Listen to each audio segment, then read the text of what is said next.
Ortega y Gasset es uno de los principales filósofos, de los más grandes filósofos españoles, y como el resto de intelectuales de su tiempo, él también se encontraba muy preocupado por la situación de España. Mostraba gran preocupación por esa reconstrucción cultural que era necesario en España, sobre todo para que se ejecutara esa apertura hacia Europa. Esto, lógicamente, dependería de la capacidad que tuviese España, según Ortega, para superar los presupuestos de la modernidad. Ya veremos en qué sentido dice esto.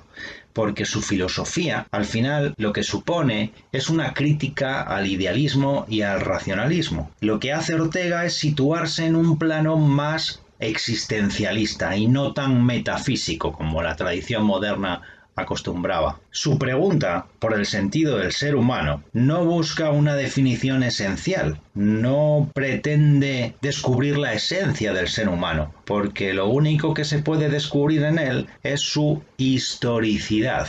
Ya veremos también en qué sentido. Ahora bien, lo curioso también como filósofo, como pensador, es su metodología, porque Ortega rechaza todo intento de sistematización filosófica. ¿Esto qué quiere decir? Que no es necesario un enorme sistema conceptual congruente que sea capaz de dar respuesta a cada una de las particularidades de la vida. Ortega lo que hace es enfrentarse a los problemas de su tiempo. Y lo hace desde perspectivas históricas. Esto es en lo que consiste lo que se ha llamado el asedio filosófico. Digamos que su metodología podría denominarse de asedio filosófico en el sentido de que es un método que consiste en dar vueltas en torno a un problema, tratándolo desde diferentes contextos, desde diferentes perspectivas, para poder ir profundizando así en él. Para Ortega, filosofar, dice, es algo asistemático,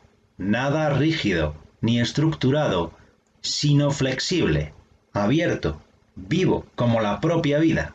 Podemos decir entonces que el objetivo de su filosofía es elaborar una nueva concepción de la razón que no excluya los fenómenos de tipo vital e histórico. Y esta postura suya, esta propuesta suya es lo que se ha venido a llamar raciovitalismo. Este raciovitalismo lo podemos definir entonces como su doctrina madura expresada en 3 de sus obras, El tema de nuestro tiempo, La rebelión de las masas y España invertebrada, y que consiste en una síntesis entre el racionalismo y el vitalismo. El racionalismo, según Ortega, concebía que solo es real aquello que es racional, y por su parte el vitalismo defendía que lo verdaderamente real, la vida, es irracional. ¿Qué quiere decir esto entonces? Pues que por un lado, lo que el individuo concreto experimenta, siente, no puede ser traducido a categorías racionales. Pero por otro lado, al mismo tiempo, lo vital no puede oponerse a la razón, no puede oponerse a lo racional. Para Ortega y Gasset, la razón no es más que una función de la vida, una función de la vida humana que surge por la necesidad de adaptarse a unas circunstancias, y una función de la vida que nos permite al mismo tiempo obtener una propia perspectiva vital. Es decir, que a la hora de interpretar la realidad, la circunstancia, por utilizar la terminología ya orteguiana, para interpretar esa circunstancia, esa realidad, no podemos aceptar ni el exceso del uso de la razón pura,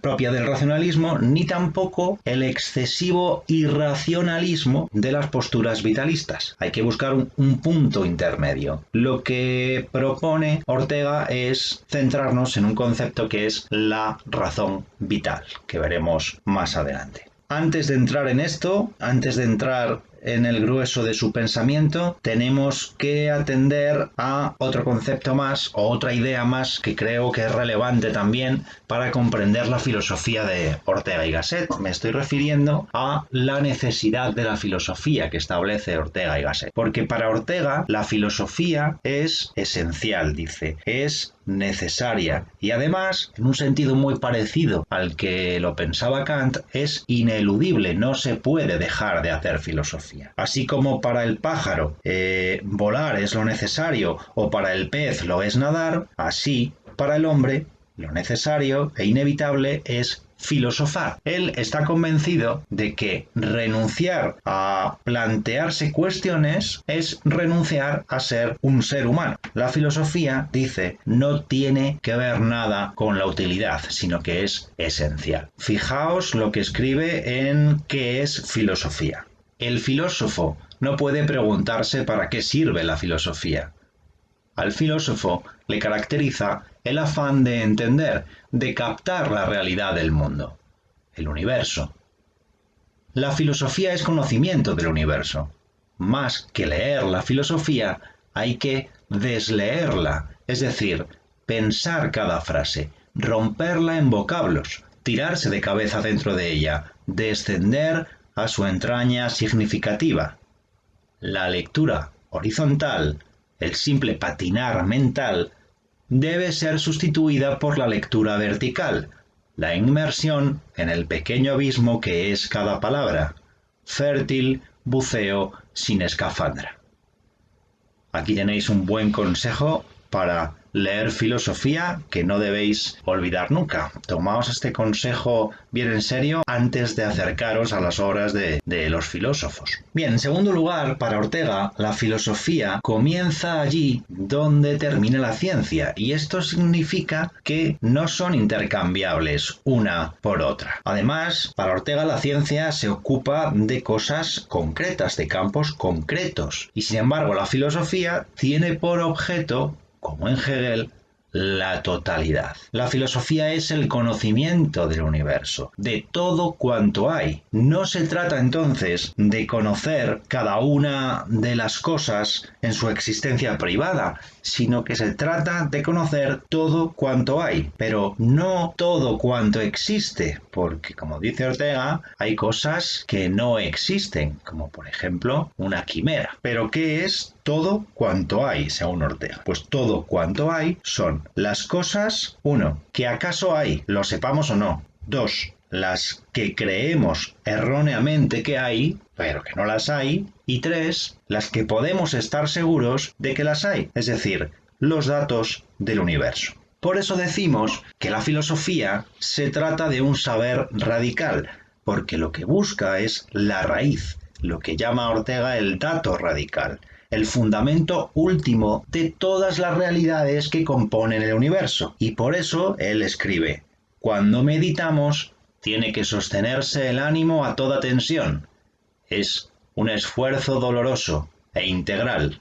Además de ser dolorosa la filosofía, también debe convertirse, según él, en un saber autónomo, prescindir de cualquier presupuesto ya preestablecido, es decir, hay que eliminar cualquier creencia previa al filosofar. De hecho, Ortega compara muchas veces al filósofo con un náufrago. Imaginaos un náufrago que está en mitad de un mar turbulento, intentando salvarse, y cuya única opción es nadar. La filosofía sería ese intentar nadar. Ese nadar cada uno lo practica según sus aptitudes, según sus conocimientos, sus disposiciones, de manera que unos se pondrán a nadar rapidísimo, perfectamente, llegarán a sus objetivos y lo harán ilusionados y satisfechos. Otros, sin embargo, se desesperarán porque se pondrán a nadar en direcciones opuestas, y algunos incluso no podrán ni siquiera ponerse a nadar y lo único que podrán hacer es chapotear en el mar. Esta idea del náufrago, decimos, recorre el pensamiento de Ortega y es una metáfora a la que recurre en muchas ocasiones, como por ejemplo cuando escribe en su obra En torno a Galileo lo siguiente: la vida es, por lo pronto, radical inseguridad, sentirse náufrago en un elemento misterioso, extranjero y frecuentemente hostil.